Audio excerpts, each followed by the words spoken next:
the standing program that would be enabled if we receive this designation from the USDA would be the opportunity for farmers to apply for lower interest emergency loans to cover operating expenses. So unless a special appropriation was made, there would not be any direct financial assistance through this program.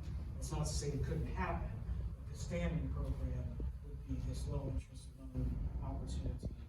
And you have to have this designation in place for farmers to even be eligible. Don't want to restrict people's ability to do the things that they need to do to maintain their property and so forth, but with the dry conditions, and we've seen what, it was, it may have been a one-off, ended up being a big one-off situation with the whole Max Creek fire that, consumed that part of the national forest, and we're fortunate that that was a national forest response, and we're, on that federal land, so they, we had experts from all over the country coming in and putting out that fire. Minimal impact on local volunteers. I had Big Island Forest in Borough. They worked very hard in order to prepare just in case things did get off the federal land and so forth. And they did a great job. Our county staff also was engaged with the federal Forest Service and other fire personnel who came to put out that fire.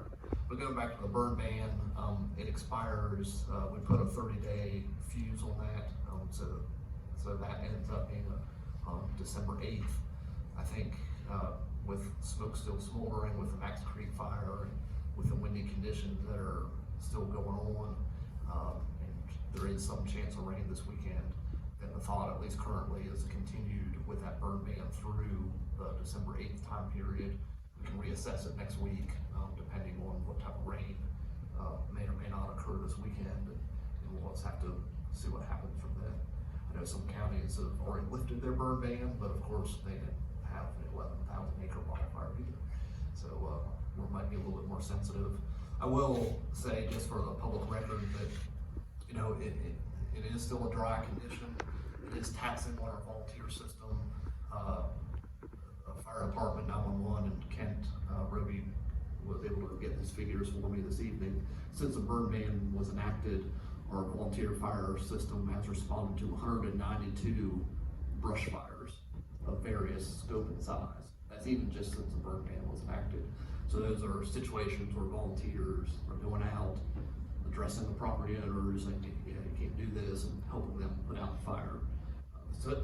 So far, we have not had a repeat scenario, and that's where if we had a repeat violator, we can get into charging somebody under that burn ban. Unfortunately, we haven't had that situation, so hopefully we won't.